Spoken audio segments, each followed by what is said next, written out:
The small cage stank of fear. Lyra huddled in the corner, her blue-tinted skin dirty from weeks of travel in the cramped transport ship. Her large eyes, normally bright with curiosity, had dulled to a vacant stare. It had been 20 days since the raiders came to her village. 20 days since she last saw her parents. 20 days of darkness and confusion for an 8-year-old child who had never before left her peaceful homeworld. "Move it," a rough voice barked as a stick poked through the bars, jabbing her side. Lyra flinched but obeyed, crawling out as the cage door swung open. The light of the auction hall blinded her temporarily. When her vision cleared, she saw dozens of other cages lining the walls, filled with beings of various species. Some wept quietly, others seemed empty inside, as if they had already given up. Boss Crag, a bulky 4-armed trader with leathery gray skin, grabbed her by the thin metal collar around her neck. "This one's a Vardy, rare find these days since their system closed its borders." He yanked her forward onto the small circular platform. "Healthy female child. Should live another 60 years at least. Naturally empathic, so good for household work, entertaining guests, or whatever else you might want." The crowd of potential buyers studied her with cold, calculating eyes. Lyra trembled, her small hands clasped together to stop them from shaking. Her people were peaceful farmers who rarely left their homeworld. She had never seen so many different alien species before, some with multiple limbs, others with scales or feathers, all regarding her as if she were nothing more than a piece of furniture. "Starting bid is 500 credits, Boss Crag announced, jerking the chain attached to her collar. "A bargain for a Vardy, even a young one." From the back of the crowd, a tall figure wrapped in a hooded cloak watched silently. 2 human eyes narrowed beneath the hood, focusing on the child's frightened face. 400, called out a reptilian trader. "That's all a runt like this is worth." 450, countered a wealthy-looking merchant with 6 eyes. Lyra's legs felt weak. The metal floor of the auction platform was cold against her bare feet. She had learned enough of the common galactic language during her captivity to understand what was happening. She was being sold like an animal. Her fate would be decided by whoever offered the most money. 500, hissed a thin creature whose skin seemed to shift colors with its mood. Boss Crag grinned, revealing jagged yellow teeth. "Going once at 500. The hooded figure at the back suddenly stepped forward. 1,000 credits, a deep voice called out. The crowd parted, turning to look at the newcomer. "Well, well," Boss Crag's smile widened. "The human wants to bid. 1,000 from the earther." He yanked Lyra's chain again, making her stumble. "Anyone want to go higher?" Vardy empaths can sense emotions, tell if someone's lying. Useful trait. The 6-eyed merchant frowned. 1,100. 1,500, the human countered immediately, stepping closer to the platform. A murmur ran through the crowd. That was far more than a child slave would typically fetch, especially one with no special skills beyond her natural empathic abilities. 1,500 going once. Boss Crag looked around eagerly. Going twice. No one spoke. Even the wealthy merchant shook his head. The price was too high. Sold to the human. Boss Crag slammed his hand down on a sensor pad. Collect your property at processing. As Lyra was pulled from the platform toward the processing area, she glanced back at her buyer. The human had lowered his hood, revealing a weathered face with kind eyes that seemed out of place in this horrible auction hall. For the first time in 20 days, she felt something other than terror. She felt a tiny spark of hope. Jack waited in the processing room, his jaw tight with anger. Around him, other buyers chatted casually about their purchases, as if they were discussing livestock rather than thinking beings. The processing center of Nexus 7 space station was efficient and cold, just like the business it handled. "First-time buyer?"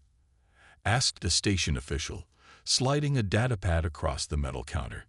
"Yes," Jack replied shortly. He pressed his thumb to the screen, transferring the credits from his account. The official looked at him with mild curiosity. Humans don't usually participate in these auctions. Your kind tends to be. He paused, searching for the right word. Squeamish. Jack didn't respond. He hadn't planned to buy anyone today.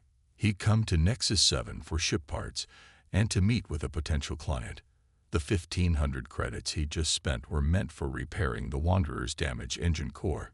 His business partner, Tark, was going to be furious.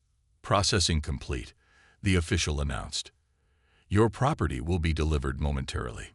Jack gritted his teeth at the word property, but kept quiet. Making a scene now wouldn't help the child. A side door slid open, and a guard pushed Lyra into the room. She stumbled forward, her small body tense with fear. They had removed her cage, but kept the collar and chain. Here, the official said, handing Jack a small control device. This regulates the collar. Shock function, tracking, the usual features. Instructions are included in the data packet. Jack took the device, fighting to keep his expression neutral. The key. The official raised an eyebrow. Most owners don't bother removing the collars. Keeps them from running. The key, Jack repeated firmly. With a shrug, the official added a small metallic chip to the counter. Your choice. The tracker will still function if reimplanted, though. We recommend keeping it somewhere on the merchandise. Jack pocketed both items and approached Lyra. She backed away instinctively, her large eyes fixed on him with a mixture of fear and resignation. It's okay, he said softly, crouching down to her level. I'm not going to hurt you. Lyra blinked, confused by his gentle tone. Come on, Jack said, standing again. Let's get out of here. Instead of grabbing her chain as she expected, Jack simply turned and walked toward the exit, gesturing for her to follow. After a moment's hesitation, Lyra hurried after him, not wanting to test what would happen if she disobeyed. They walked through the bustling corridors of Nexus 7, passing shops and food stalls filled with travelers from across the galaxy. Jack moved quickly, keeping Lyra close as they navigated through the crowds. People stared at the human and his small blue-skinned companion, but no one interfered. We're almost to my ship, Jack said over his shoulder. Just a little further. Lyra struggled to keep up with his long strides, her legs still stiff from weeks in the cage. She stumbled suddenly, falling to her knees. Jack turned back immediately, concern on his face. Without hesitation, he knelt and gently lifted her up. I can carry you the rest of the way, he said. Is that okay? Lyra was too surprised to respond. No one had asked her permission for anything since her capture. They soon reached the docking bay where the Wanderer sat. It was a small ship, clearly designed for speed rather than comfort, with patches of newer metal suggesting recent repairs. Jack, where have you been? A tall, thin alien with gray skin and 4 arms emerged from behind the ship. This was Tark, Jack's business partner. His expression shifted from annoyance to shock when he saw Lyra. What is that? Tell me you didn't. Not now, Tark. Jack cut him off, setting Lyra down carefully. We need to leave as soon as possible. Are you insane? Tark hissed, following them up the boarding ramp. We can't afford a slave. And what about our meeting with Broker Zim? Change of plans, Jack said firmly as the ship's door sealed behind them. And she's not a slave. Not anymore. Lyra watched this exchange in confusion. As Jack turned to her, she sensed something she hadn't felt from any adult in weeks. Genuine concern. Let's get that collar off, he said, kneeling in front of her again. And then we can talk about getting you home. The metal collar fell to the floor with a dull clang. Lyra touched her neck, feeling bare skin where the cold restraint had been for weeks. She sat on a small cot in what Jack called the guest quarters of his ship, though it was clearly a storage room hastily converted for her use. Better, Jack asked, setting aside the key. Lyra nodded, still unsure what to make of this human. Since boarding the Wanderer, no one had yelled at her or threatened her. No one had ordered her to work. Instead, Jack had given her clean clothes, food, and privacy, things she had forgotten existed. Are you going to sell me again? she finally asked, her voice barely above a whisper. Jack's expression darkened. No, never. Where I come from, owning people isn't allowed. Then why did you buy me? To get you out of there. Jack sat on a storage container across from her. I couldn't leave you in that place. Tark appeared in the doorway, his four arms crossed in different patterns of disapproval. The engines are running, but we're still low on fuel. Your little rescue mission cost us the credits for a proper resupply. We'll manage, Jack replied. We'll manage. Tark's skin flushed a darker gray. You spent our repair money on a Vardy child. Do you have any idea what you've done? What if Boss Crag realizes you're planning to free her?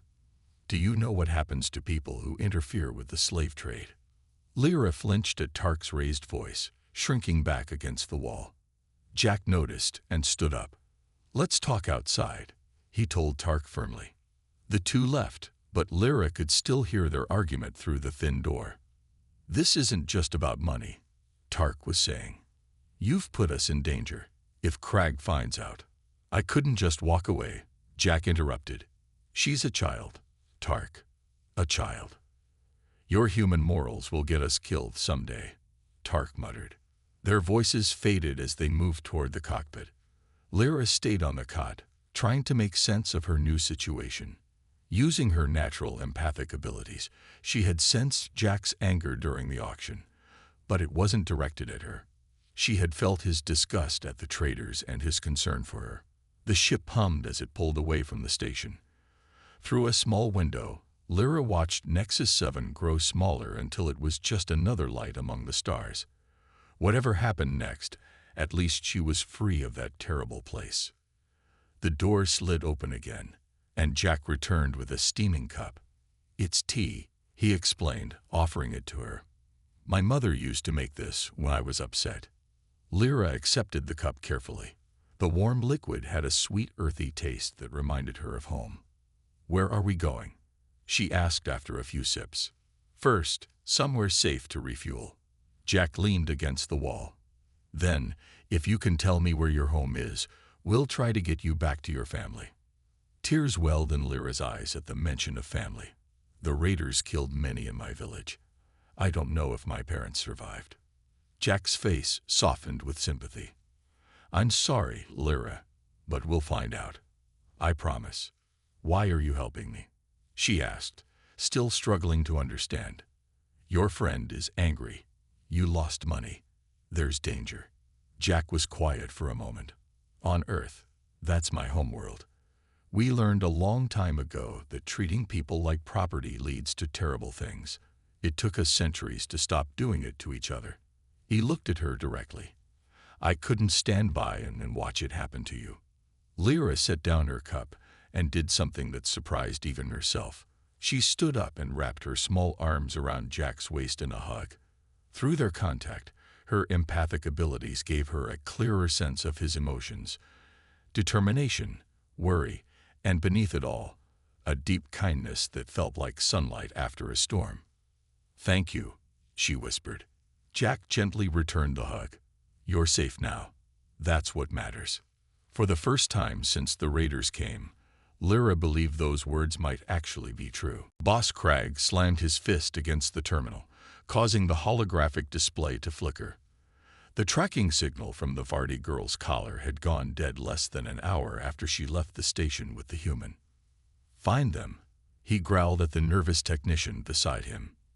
Now, sir, if they removed the collar and destroyed it, then used the ship registry, Crag shouted. The human paid with an account linked to a vessel called the Wanderer. Track its ion trail. The technician's fingers flew across the control panel. Got it. They're headed toward the Cerulean system. Crag's yellow teeth showed in what might have been a smile on another species. Contact Dex. Tell him I have a job. 3 days into their journey, the Wanderer stopped at a small refueling outpost on the edge of the Cerulean system. The station was little more than a collection of rusted metal platforms surrounding a fuel repository, populated by traders and travelers who couldn't afford the fees at larger facilities. Stay close, Jack told Lyra as they walked through the crowded marketplace. This isn't the safest place. Lyra nodded, keeping beside him. She wore a hooded cloak that Jack had given her to hide her distinctive blue skin and large eyes. In the days aboard his ship, she had begun to trust the human and even his grumpy partner Tark, who had slowly warmed to her presence. "We need supplies," Tark grumbled, his 4 arms each holding a different list, "and information about any Vardy refugee settlements." Jack nodded. "We'll meet back at the ship in 2 hours. They split up, with Tark heading toward the parts dealers, while Jack and Lyra sought out the food stalls. The marketplace was noisy and chaotic, filled with the sounds of haggling and the smell of exotic foods. "Are there other humans here?" Lyra asked, curious about Jack's kind. "A few, probably," Jack replied, examining a display of preserved fruits. "We've only been part of the galactic community for about 30 years, still newcomers by most standards." A tall, thin alien with translucent skin approached them, offering samples from a tray. Jack politely declined, but something in the alien's manner made him uneasy. He noticed others watching them too. A heavy-set creature near the spice merchant, a pair of identical twins by the information kiosk. "Let's move," Jack whispered to Lyra, casually changing direction. They were nearly at the exit when a voice called out behind them. "Leaving so soon, human?" Jack turned to see a figure blocking their path. Tall and lean with mottled green skin, the newcomer had the cold, patient eyes of a predator. A hunter. 3 others moved to surround them, weapons barely concealed. "Dex," Jack said, recognizing the notorious bounty hunter from wanted posters throughout the sector. "This doesn't have to get messy." "No, it doesn't," Dex agreed, his voice surprisingly soft. "Just hand over the Vardy, and you can go.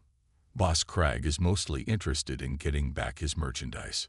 Jack felt Lyra press against his side in terror.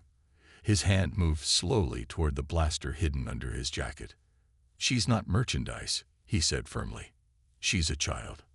Dex sighed. "Always the hard way with you humans." He gestured to his companions. "Take them both." What happened next was so fast that Lyra barely understood it. Jack shoved her behind a nearby stall, drew his blaster, and fired in one smooth motion. Chaos erupted in the marketplace as people scattered.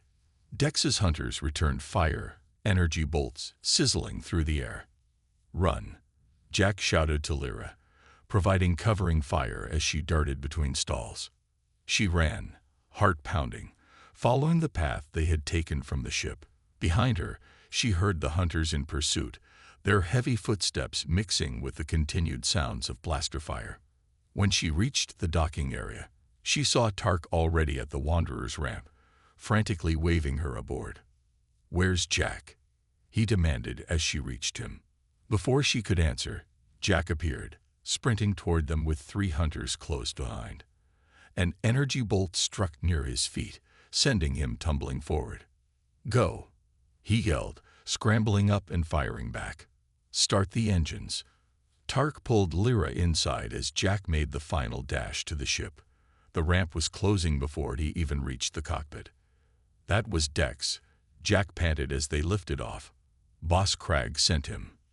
"We're dead," Tark moaned, his gray skin pale with fear. "No one escapes, Dex." The ship shuddered as it took fire from the station's basic defense turrets. Jack gripped the controls, pushing the Wanderer to its limits as they broke atmosphere and accelerated away from the outpost. "Where to now?" Tark asked, checking the damage reports. Jack's face was grim as he plotted a course into uncharted space. Somewhere they won't follow easily. Lyra watched the stars streak by as they jumped to hyperspace, wondering if she had brought destruction upon the only 2 beings in the galaxy who had shown her kindness. The Wanderer limped through space, its damaged engine sputtering as Jack guided it toward a small blue-green planet on the edge of uncharted territory. "Will they follow us here?" Lyra asked, peering over Jack's shoulder at the view screen. "Not right away," Jack replied, his face tired after 3 days of constant vigilance. "This system isn't on standard charts. It's a human secret." Tark snorted from the engineering console. a secret you're now sharing with me. I trust you, Jack said simply. We've been partners too long. The ship broke through the planet's atmosphere, clouds parting to reveal a landscape of rolling hills and forests. In a valley nestled between mountains, a settlement gleamed in the morning sunlight, a mixture of advanced technology and natural materials. Welcome to New Hope, Jack said as they descended. One of the first human colonies outside our system. Now it's something more. Lyra pressed her face against the window, watching people move about below. She saw humans, but also many alien species living and working together. What is this place? A refuge, Jack explained, for people who need to disappear. As they landed on a small platform outside the settlement, a group approached. Leading them was a tall woman with dark skin and gray-streaked hair, her posture suggesting authority. Jack Walsh, she called as the ship's ramp lowered. Showing up with a damaged ship and trouble on your tail. Some things never change. Jack managed a tired smile. Good to see you too, Captain May. Lyra stayed close to Jack as they disembarked, wary of the newcomers despite Jack's apparent ease with them. And who's this? Captain May asked, her stern expression softening as she looked at Lyra. This is Lyra, Jack said. She was being sold at Nexus 7. I couldn't leave her there. Captain May's face darkened. Slave traders, scum of the galaxy. She knelt to Lyra's level. You're safe here, child. No one will hurt you. Lyra used her empathic abilities, sensing genuine compassion from the woman. Thank you, she whispered. Boss Cragg sent Dex after us, Jack explained to May as they walked toward the settlement. The Wanderer took heavy damage during our escape. May nodded. We'll get your ship repaired. Meanwhile, there's someone I want Lyra to meet.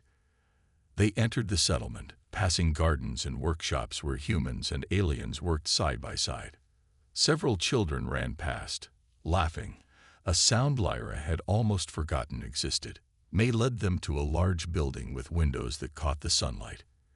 Inside, about a dozen children of various species sat in a circle, listening to a gentle-voiced Floron teacher whose flowered skin changed colors as she spoke.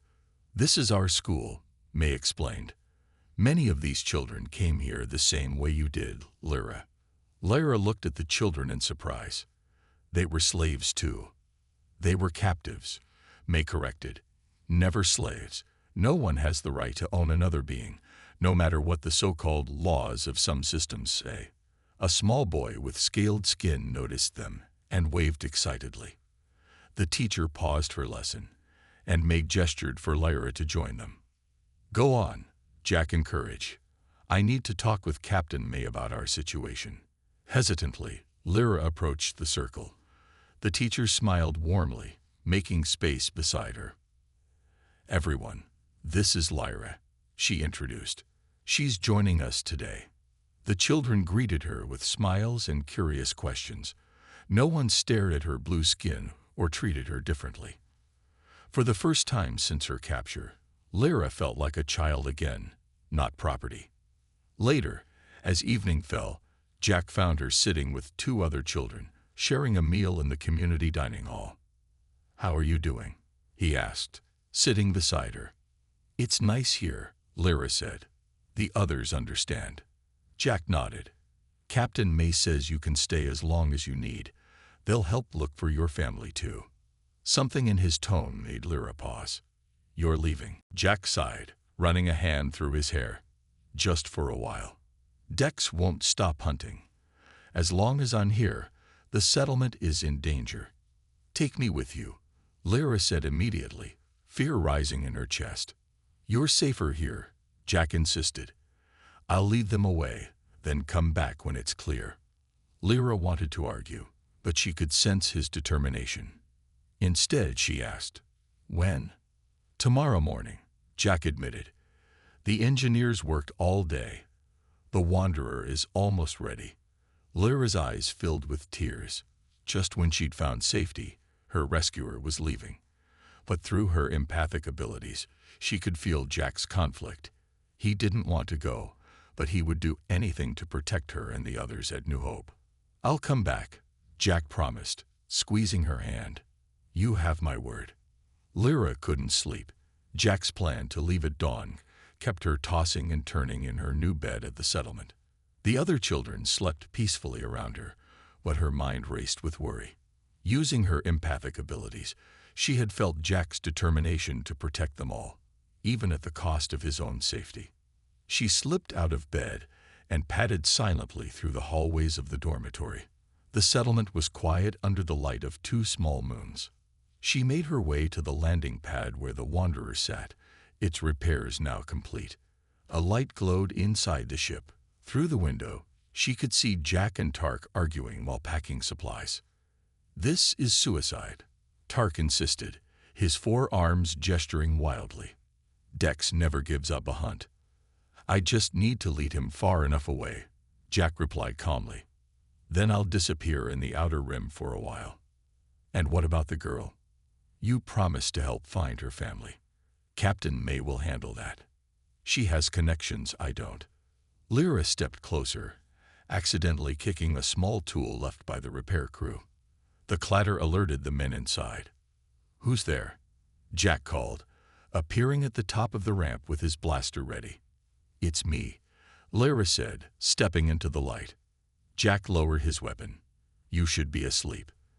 "You're leaving to protect us," she said, "but your plan won't work." Jack frowned. "What do you mean?"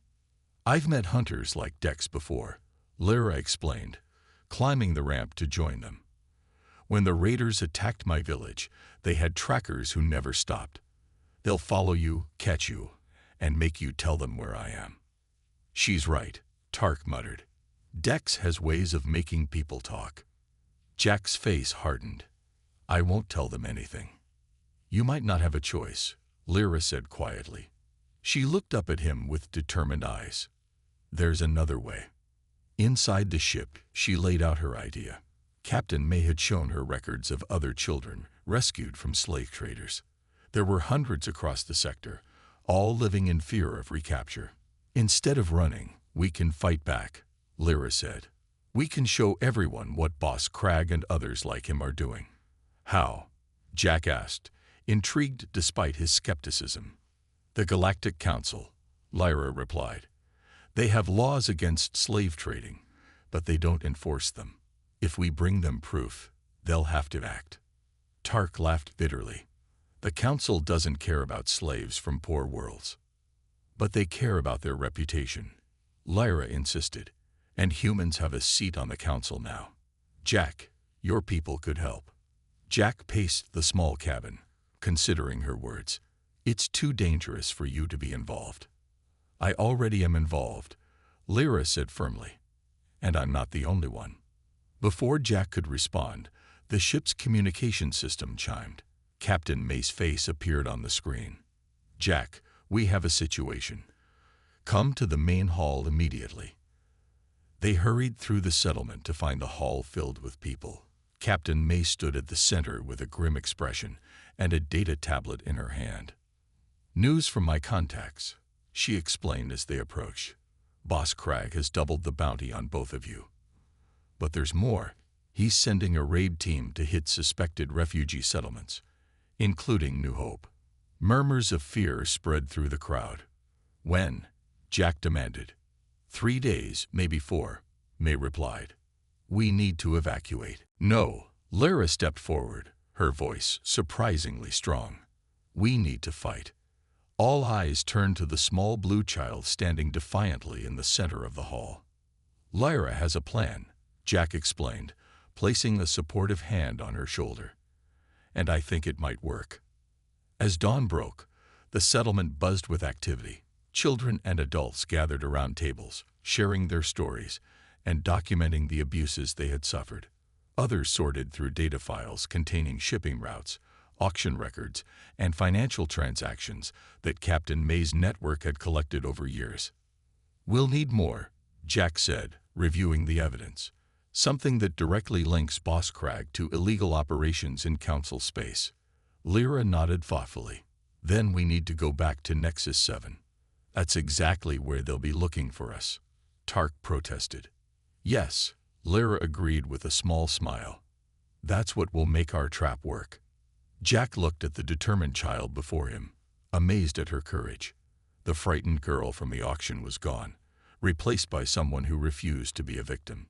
It's risky, Captain May cautioned, but we've been hiding too long. Maybe it's time we fought back. Jack knelt to look Lyra in the eyes. Are you sure about this? It's not your responsibility to stop them. Lyra met his gaze steadily. You saved me when no one else would. Now I want to help save others. She looked around at the gathered refugees. All of us do. Jack nodded, a plan already forming in his mind. Then let's give Boss Cragg a surprise he'll never forget. 5 nervous council representatives sat behind the curved table, their faces showing varying degrees of concern and impatience. The Grand Chamber of the Galactic Council was rarely used for emergency sessions, especially not ones called by a human representative. Ambassador Dale, spoke the chairperson, a tall being with crystalline features. The Council's time is valuable. You claim to have evidence of systematic law violations that threaten galactic stability. Ambassador Dale, Earth's newest representative to the Council, nodded solemnly. And I do, Chairperson, but the evidence is not mine to present. She gestured to the chamber doors. It belongs to them. The doors swung open.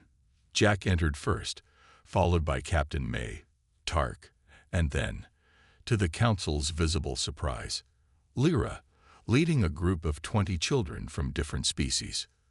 What is the meaning of this? Demanded the Zentari representative. Children have no place in Council proceedings. With respect, Jack replied, stepping forward, these children are precisely why we're here. Lyra took her place at the podium, standing on a platform that raised her small form to speaking height. Her voice, though young, carried clearly through the chamber. 3 weeks ago, I was sold as property on Nexus 7 station, she began. My name is Lyra of the Vardi. I was not the first child sold there, and without your action, I will not be the last. She nodded to Jack, who activated a holographic display in the center of the chamber. Images appeared, secret recordings from auction halls, transport ships filled with captives, financial records with Boss Cragg's seal. This evidence was gathered at great risk, Lyra continued. Some who helped are no longer with us. The image changed to show Dex and his hunters boarding the ship, the Wanderer rigged as a decoy, only to be surrounded by Council security forces when it docked at a monitored station. Boss Cragg and his organization operate openly in systems that claim to follow Council law, Jack explained. They bribe officials, threaten witnesses, and disappear anyone who challenges them. Captain May stepped forward. My network has documented over 5,000 cases of beings sold into slavery in the past standard year alone. Half were children. The council members shifted uncomfortably. The chairperson leaned forward. These allegations are disturbing, but slave trading has existed in the outer systems for generations. The council's jurisdiction is limited. That excuse is no longer acceptable, Ambassador Dale interjected firmly. Earth and 5 other worlds have submitted a resolution demanding immediate action. Either the Council enforces its own laws, or Earth will withdraw from all trade agreements with systems that permit slavery. A shocked murmur ran through the chamber. You cannot be serious, the Zentari representative spluttered. The economic impact would be catastrophic. More catastrophic than having your children stolen and sold. Lyra asked quietly. The chamber fell silent as her words hung in the air. She stepped down from the podium and walked to the center of the room. One by one, the other children joined her, forming a circle. Each of us represents hundreds more, she said. We ask you to see us, not as property, not as trade goods, but as people, as children who deserve to grow up free. The silence stretched for several long moments. Finally, the chairperson stood. The council will recess for 1 hour to consider this evidence and the proposed resolution. 6 months later, Lyra stood at the viewport of a sleek diplomatic vessel, watching stars streak by. Behind her, Jack reviewed reports on a data tablet. 17 more enforcement actions this week, he noted with satisfaction. Craig's network is almost completely dismantled. And the children? Lyra asked. Being returned home where possible. Others are going to safe worlds that have joined the Protection Pact. The new Galactic Protection Accord had been the Council's response to their evidence. Under pressure from Earth and its allies, even reluctant systems had signed on, establishing real enforcement mechanisms and harsh penalties for slave trading. Jack set down the tablet and joined her at the viewport. The ship will reach the Vardy system tomorrow. Are you nervous about going home?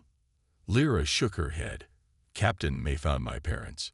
They survived the raid and have been searching for me. Her eyes glistened with tears of joy. I never thought I'd see them again. They'll be proud of what you've accomplished, Jack said warmly. What we accomplished, Lyra corrected him. You changed everything when you decided one child was worth saving. She took his hand, her small blue fingers contrasting with his larger human ones. Now thousands are free because of that choice. Jack smiled. Ambassador Dale says you've been invited to address the Council's annual assembly, the youngest speaker in their history. Good, Lyra said with determination beyond her years. Because our work isn't finished. She turned back to the stars, her reflection in the viewport no longer showing a frightened child, but a young leader with purpose. We've changed laws, she said.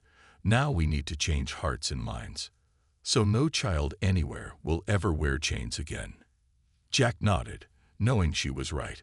What had begun as one impulsive rescue had sparked a revolution that was spreading across the galaxy, all because he couldn't walk past a child in need. Sometimes the greatest changes begin with the smallest acts of kindness.